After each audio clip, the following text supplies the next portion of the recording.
Gary, ilang taon na ba kayong kasal? Kasal kayo? Po.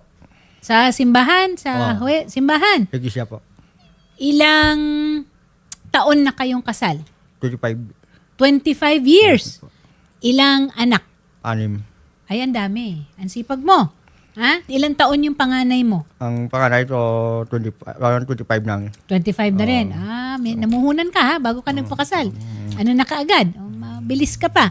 At yung bunso, yung youngest mo, ilang taon na? 8 taon po. 8 years old. So nag-aaral pa lang ito ang bata pa. How many years na? Ilang taon na dito sa Maynila nakasambahay si Mrs.? Nakauwi sa mga 3 taon doon sa Negros. Pag-uwi doon, pag-graduate ng anak ko sa grade 12, pagtapos na bumalik sa Manila. Balik ulit Sa dito. 25. So 2025 halos, bumalik sa dito. so last year. Opo. Last year. Pero before that, nandito na. So ano siya? Uwi, balik, ganon. Balik, Oo. Nagpapadala ba ng pera sa iyo? Hindi po. Hindi.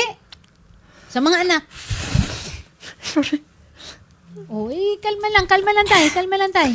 Nandito ka na sa Rafi Tulfo in action. Oh. Medyo emotional si tatay kasi bago lang niyang nahuli. Kailan mo ba nahuli lang? Isang June 26, may tumawag ang kaibigan siyang asawa lalaki sa Negros. Ang sabi na, ikaw ba si Gargarde? Opo, bakit po? Asawa ka pa ni Josie Garde? Opo. Nga, gusto mo maalaman mo ang asawa kung anong nangyari dito? Hindi ko sabi ko, hindi ko alam kung anong nangyari po. Alam ko na trabaho dyan. Yeah, sir, ang asawa mo, may kasama lalaki. So, ang tumawag sa'yo, babae o lalaki? Babae po. Babae. Ang kaibigan siyang asawa sa lalaki. Yung asawa nung lalaki ni Mrs. ang tumawag sa'yo Opo. kasi nahuli niya. Huli po. Okay, tapos? Hindi ko alam yan. O totoo kung may kasama ang asawa ko lalaki, hindi ko alam po. Ang sabi, pupunta ka dito, Manila. So nagpunta ka. Puro ko, wala akong pera. Ang paggasto papunta Manila dito, ang mga sweldo sa mga ibang tao, sa tao yun, ginamit ko, sa utang sa bigas, ginamit ko. Okay, so nakapag-ipon ka para lang makarating ka dito. At okay lang ba sa'yo? Ipapakita namin yung video na nakuha mo. So, sa makatawid, sa investigasyon natin, si Gary nagpunta dito ng Maynila, tapos minanmanan mo, no? Parang sinurveillance mo, para kang detective. At nakuhanan mo ng video. So, attorney, ito makikita natin sa litrato yung kanyang misis na si Josie at itong alleged kabet na si George Lumabaw sa isang fast food. Na magkasama yan habang kumakain po na kuhanan ni Sir. At ito po, attorney, ang masakit. Nakita po ni Sir sa loob ng isang motel. So, pumasok sa isang motel, tapos kinuhanan mo, yan medyo binlur na, no? Blurred. Yung, pero pumasok, at ayan, hindi na natin makikita kasi sinara na ng pinto. Diyos ko, Gary, ang galing mong detective. Alam ba ng mga anak mo? Papunta ko nung hindi pa nila alam na dito ako. Hindi nila alam. Ngayon, alam na nila. Ngayon alam na. Nagkausap ba kayo ni Mrs.? Pagpunta ko dito, nakausap kami tatlo kami ng anak kong babae, ang isang lalaki. Ang dalawang anak na dito nagtatrabaho sa Manila. Nakausap kami nga, hindi siya maniwala nga si mama yung may kasama lalaki. Hindi nasinti yung mama nila nga hindi totoo yan. Yung anak mo ito na nagtatrabaho dito sa Maynila. Ayaw maniwala. Pero nung nakita niya itong video? Napakita sa video, pagkakita nila yun, hindi pa rin maniwala nga ano yan. Ang sabi lang, ang asawa sa lalaki, ang siraulo daw. Kung pag siraulo, sinabi bigay sa akin mga ebidensya para nga makita yung mama yung may kasama lalaki. Okay. Ang lalaki ay isang barbero. Okay. Yung asawa niya, nakipagkita na ba sa'yo? Nakita mo na o nagkausap lang kayo hanggang telepono lang talaga? Hindi na po. 27 na po kami nakausap na doon, dito sa Manila. George Lumabaw, magandang hapon po sa'yo, sir. Kausap ka namin ngayon kasi gusto namin rin marinig ang panig mo dahil nandito si Gary Garde na asawa ni Josie Garde. Kilala mo ba itong Josie Garde na ito? Opo, kilala ko po yan. Kaibigan ng misis ko yan eh. Kaibigan ng misis mo? Okay. Kasi kaya namin ikaw tinatawagan dahil di umano yung misis mo mismo, magkasama pa ba kayo ng misis mo? Nasa Cavite po ang misis ko ngayon. Oh, hindi naman kayo hiwalay, ano? Ay, hindi po. Hindi kami hiwalay ng asawa ko. Okay. Kasi, ang sinasabi ni Gary na nandito ngayon, ay ang misis mo ang nakausap niya at nagbigay ng impormasyon na may relasyon ka, ikaw, at si Josie Garde. Wala pong katotohanan yan. Wala So- pong katotohanan lahat yan. Mga katang-isip lang nila yan. Okay, so dinideny mo. Pero kilala mo itong si Josie, tama ba? Opo, dahil nga magkatabi ang dating trabaho niya saka dito sa trabaho ko din. Okay, so dinideny mo ha, na hindi, wala kayong relasyon. Wala po. Kakausapin natin ang misis mo na si Nora dahil siya ang nag-video. Kasama niya si Gary nung nakita kayo na kumakain sa isang fast food chain at di umano ay pumasok sa isang motel. Ma'am Nora, magandang hapon po. So ano ang nakita mo? At ano ang pinapatunayan? May relasyon nga ba si George na asawa mo at itong si Josie? Mayroon 17, mayroon po sila, nakita po namin sila. Binidyohan po sila ng anak ko na sundan po doon sa San Pedro po. Okay, sandali lang ha Meron kasi po akong video. may isa ka pang video. Po, sa San Pedro po. Papasok po sila papunta po sila, paakyat po sila. So, ibig mong sabihin, matagal mo nang alam, Nora, na may Yes po, relasyon? ma'am. Opo. Okay, bukod Opo. dito sa video, ano pa ang ibang katibayan na pinangahawakan mo? May chat po sila. Kami ang tawag ng sa asawa ko. May daddy na tawag sa asawa ko. Mami naman ang tawag doon sa asawa ni Gary. Okay. Tama po ba na una mong naging kaibigan si Josie? Kasi ang sinasabi ni George, ang asawa mo na si George, ang sinasabi niya ay magkaibigan kayo, ikaw, Nora, ang kaibigan ni Josie, kaya lang niya nakilala. Opo, kasi pero nangyari na po yan. Hindi ko po alam na sila pala mayroon relasyon na. Yung siya pala Ay, yung wala akong sinama din sa katotohanan hotel yan. Wala nung akong- nakaraan. Tapos, ngayon po, inano nila ako, yung parang kinaibigan po ako. Inaano nila ako para hindi ko, kahit harap-harapan po na, nararamdaman ko po, pero hindi ko pinagbibintangan sila. Kasi kaibigan ko nga po si Josie. Yung pala, mayroon Okay. na po pala nangyayari na palabas-labas na po pala sila. Kunyari, kinaibigan lang po ako para mahulog, para hindi po ako maghinala sa kanila. Okay. Yun po. Gaano katagal na po kayong naghihinala? 1 year na po, ma'am. Mga 1 taon na. Okay. Yes po, ma'am. Kayo ba ay kinonfrontan nyo itong si Josie? Opo. Pati po yung anak ko po. Sobra po kami na, anak ko po, nag-ano sa amin na hindi kami hiwalay, wala pong away, wala pong hiwalay na nangyari po. Tapos pati po ako nakiusap sa chat. Hindi po pinapansin ng babaeng yun. Kasi makapal talaga, hindi talaga malakas talaga ang loob nila. George, kailan ka huling umuwi sa pamilya mo? Araw-araw po magkasama kami ng asawa ko sa bahay. Araw-araw. O, Opo, araw-araw. napag-usapan nyo ba itong mag-asawa, yung pagdududa niya na ito at yung tungkol sa video? Napag-usapan na po namin yan, pero wala namang, sabi ko sa kanya, wala namang katotohanan lahat yan. O, paano naging, ano yung ginagawa nyo dito sa, yung may nakuhanan kayo na video na pumapasok kayo sa kwarto?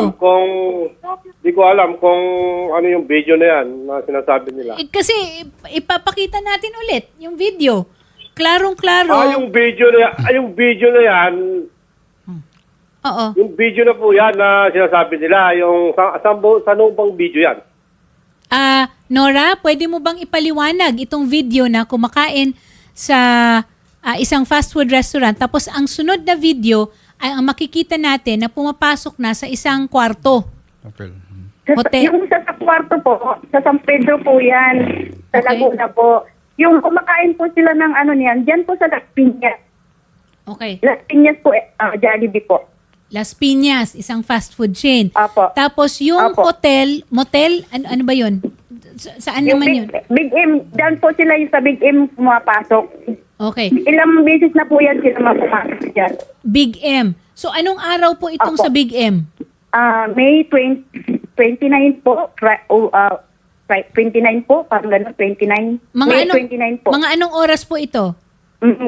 Tanghali po, ma'am. Tanghali mga 10, mga ganun po. Kasi lumabas po sila mga alauna. Kasama po yung babae na po ni Josie. Okay. Josie. So ang kasama si Josie. Gary, namukhaan mo ba si Josie? Opo. Yun, So siya yun. sa Jollibee po. Siya po. Yung sa At saka Jollibee. Sa hotel po. At yung pumasok doon sa hotel, Siya po. rin yun. Oo, naka-ano. Okay. So identified mo na si Josie yun. Oo. Okay. Pero gusto ko lang i-establish yung nakikita, sa mga nakikinig ngayon, may video kasi. So yung magkahiwalay na video itong kinuha. Hindi ko lang alam kung parehong araw ba ito o magkaibang araw. Hindi ko alam. May sila na O, tanungin natin mamaya. Basta ang video na ito, doon sa fast food, klaro na na-identify mo na asawa mo nga yun, si Josie yun. Identified rin naman ni Nora na si George yun. No, ito, nakikita natin. Kahit na nakatalikod, side view, pag asawa mo, alam mo eh. 'Di ba? Okay. Ang sunod na makikita natin ay may pumasok sa isang pinto. Sabihin na natin, ha? Pinto. Yan. Okay? Pero may makikita na babae at saka lalaki. Okay? At doon naman, klaro rin na ma-identify na asawa mo nga. Ha? George, yung babae. Oo. Hindi kita ipapa-identify sa lalaki. Pero si Nora naman, ma-identify niya rin na si George ito. Attorney, kanina nabanggit ni Ma'am Nora na ang tawagan ni George at ni Josie ay me and D, mommy and daddy. So, meron po ditong picture na nakuhanan si Ma'am Nora. Ito po, babasahin ko. Ito pong text ay mula kay Josie. Ang sabi niya, D, dito na ako sa boarding house, kakarating ko lang. Love you, ingat ka pag uwi mo, miss you. May kiss kasi. And then, ang reply po ni Sir George is, thanks miss sa pagmamahal. I love you too. Ingat ka din lagi. Miss na po kita. Buburahin ko na baka mabasa ni Nora. Reply po ni Josie, okay.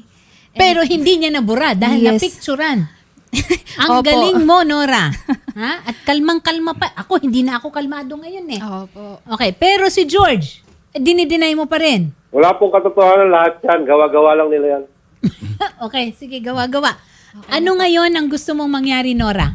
Itutuloy ko po ang kaso. Sobra-sobra po ginawa nila sa akin, ma'am, kasi nakiusap po ako sa kanila. Dumating po, ma'am, sa point na minura-mura niya ako, tapos nilalait niya ako, tapos yung lahat na ginastos niya, pinakain daw po kami, ganun, pinakain daw ako ng 32 years namin pagsasama. Yun po yung ano ko sa kanya. Tapos minumura po ako pagdating po dyan sa kay Josie na yan, nagarde. Dahil sa babae. Bakit ikaw? Po yung, ano. Ikaw? Gusto mo ba ikwento Ano? ko sa'yo yung problema ko rin sa'yo? Ano, Ah? ano? Ang naging problema ko sa'yo noon pa, yung pinapahiya mo Ano? ako sa harapan ng mga kaibigan ko, mga tao. Nahiya, sobrang Yun ba kaselosan yun? mo. Yun ang katotohanan doon. Kaya nawalan ako ng gana sa'yo. Kaya nung dahil lang sa Wow. mga anak mo, kaya hindi kita iniwan. Ha? Wow, Yan yung yan, ganun ba yun? katotohanan. Ha? Total, Yan nandito ba na yun? lang tayo. Di sabihin ko na yung nasa loob ko. Yan ang Alam mo kung katotohanan. Kaya bakit? hindi kita iniwan dahil sa mga anak ko. Pero noon, di ba sabi ko sa'yo, maghihiwalay na tayo. Ano sabi mo? Sige, palakihin muna natin yung bulso natin. Patapusin Wala muna akong natin. sinabing Anong ginawa ganun. ko? Wala Di ba, akong pinatapos sinabing ko yung anak ganun. ko? Di ba, pinag-aral ko ng IT yan? Tapos sasabihin mo, pinabayaan ko yung mga anak ko? Wala akong sinabing ka, pinabayaan mo talaga din. Pinag-aral ko lahat yan. Kaya huwag mo sabihin sa akin na isa akong, Hindi mo ba alam? irresponsableng lalaki, ha? Hindi Ayan. mo ba alam na Kaya sabihin ko sa'yo. nag-addict ka? Ha? Na nag-addict ka, nagtrupa ka, Ha? lahat? Hindi mo ako pinapakinggan bilang asawa? Ha? Nakuha mo Oh. ko. Okay, Nakuha sandali mo lang ko. ha. Ah. Sandali lang ha. George at saka Nora. Kung sandali lang ha, kasi ang nagpunta dito at complainant natin si Gary. Mukhang kailangan nyo rin ng sarili ninyong programa or sariling pagkakataon ha. Pero ibig bang sabihin nito, George, inaamin mo na ayaw mo na nga kay Nora at nagkaroon ka ng ibang relasyon. Tama ba? Wala po akong naging relasyon. May inamin po siya, ngayon dun sa mga anak ko po, Wala akong naminahan daw po niya si Wala akong Josie. inaamin. Nasaan na ang ebidensya mo May- na inamin ko? Wala akong Mga anak ko inaamin, wala nagsabi akong sa inaamin. akin, O, kasi sila yung kaharap mo, doon ka naghingi ng sorry. Wala akong inaamin sa kanila. Huwag ka sige. gagawa ng kwento. Yun, Magaling yun. ka gumawa ng kwento no? ganito, George, tsaka Nora. Ipapalista na namin kayo, okay? Kasi gusto ko muna asikasuhin si Gary. Standby lang kayo muna dyan, ha? Gary, anong gusto mong gawin ngayon? Hindi natin makontak si Josie. Hindi, si Diyos na bahala yun. Si Diyos nakaalam yan eh. Okay. May address yan, Gary. Oo. Gary. Ma'am, Gary, may address po yan si Josie, Si may Josie. address. O sige, kukunin May address natin, po yan. kukunin natin yung address. Off-air na lang ha, Ma'am Nora. Kasi sinusubukan namin yung cellphone number na tawagan pero ringing lang. Mukhang nakamonitor Apo. siguro si Josie kaya ang gagawin Apo. natin is pupuntahan na lang natin si Josie. May Kasama address natin po si yan, ma'am, sa Gary. Ayala. Opo, Okay. opo.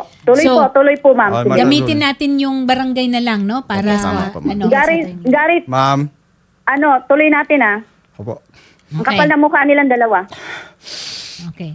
Oh, sige. Relax ka lang, Gary, ha? Naku, Diyos ko, baka mamaya meron na namang ano dito. Si Gary kasi medyo emotional talaga dahil parang wala nga siyang hindi sa panaginip, hindi niya naisip na mapagtataksilan siya ng misis niya dahil buo ang tiwala niya sa misis niya. Mahal na mahal po niya yan, si Josie. Mahal na mahal, niluluko lang. Ilang beses na daw po ginawa ni Josie sa kanya daw yan po. Ay, ganun ba? So, hindi ito ang Opo. unang pagkakataon na nahuli mo si Josie? Hindi po. Gary? Opo. Hindi mo sa mga asawa. Lahat ginawa para ng mga anak ko. Trabaho ng trabaho para pagkakaroon ng mga anak ko. Di ba nga sabi niya, pupunta naman nila para tutulungan niya ako para makatapos mag-aral ng anak ko. Di pa namin ibang kasamang lalaki yun. 3 bisis na yun eh. May 3. Kalawa yun, may rabo. Nakita ko sa cellphone. Lagi siya ako sa rabo. Malang si Josie. Nag-uubad pa yun eh. Naguhubad?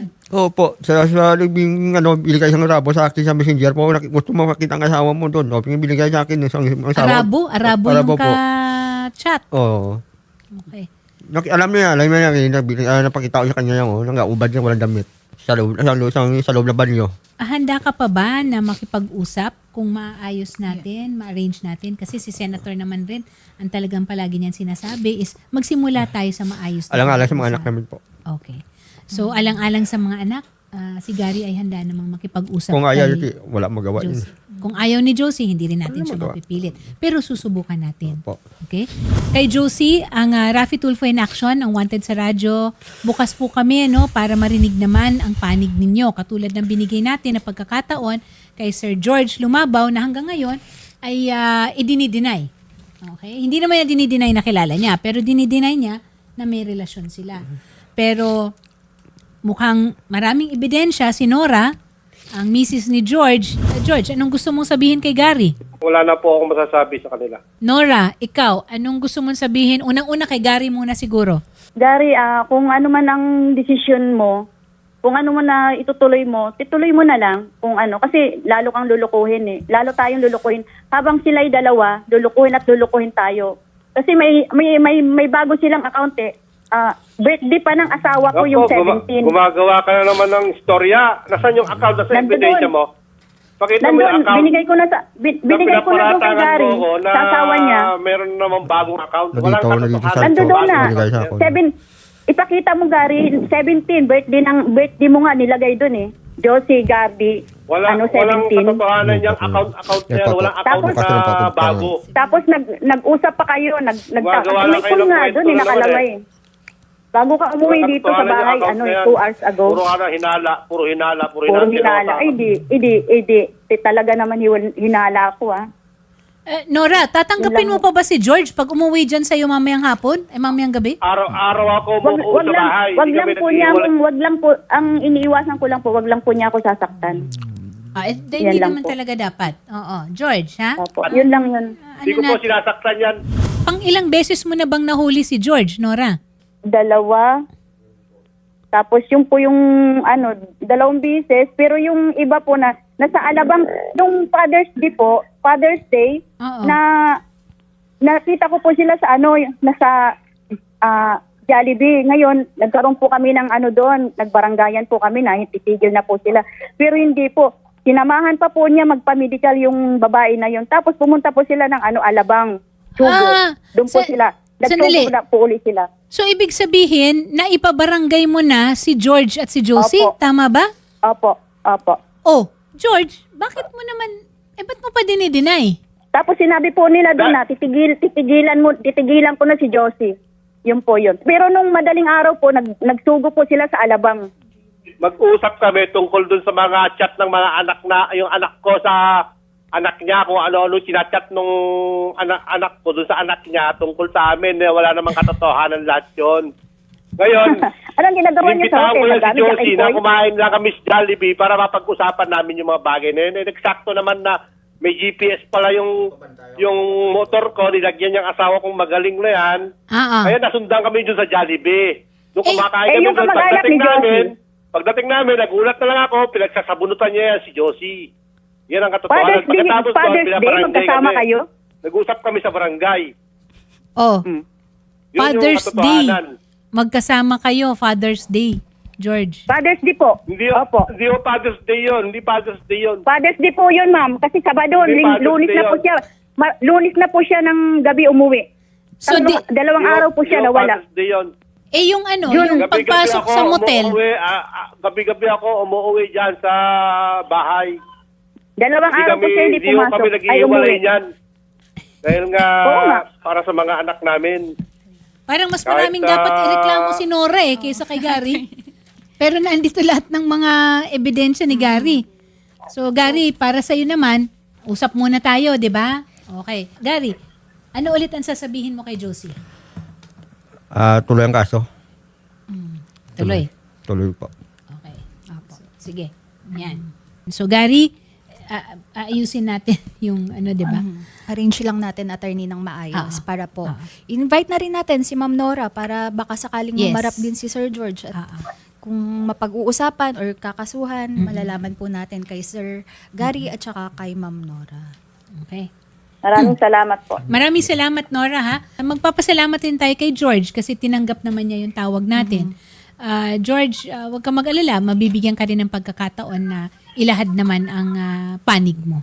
At Gary, alam ko, emotional ka. Okay? Pero para sa sarili mo at para sa anak mo, meron ka pang 8 years old, tibayan mo ang loob mo. Okay. Ayan, So, tulungan natin siya, attorney. Kasi galing pa siyang Negros, Occidental. And huwag kayong mag-alala, sir, at ito pong programa ni Idol Rafi is tutulungan po kayo. Maraming salamat po sa tiwalang binigay nyo kay Idol Rafi. Salamat po.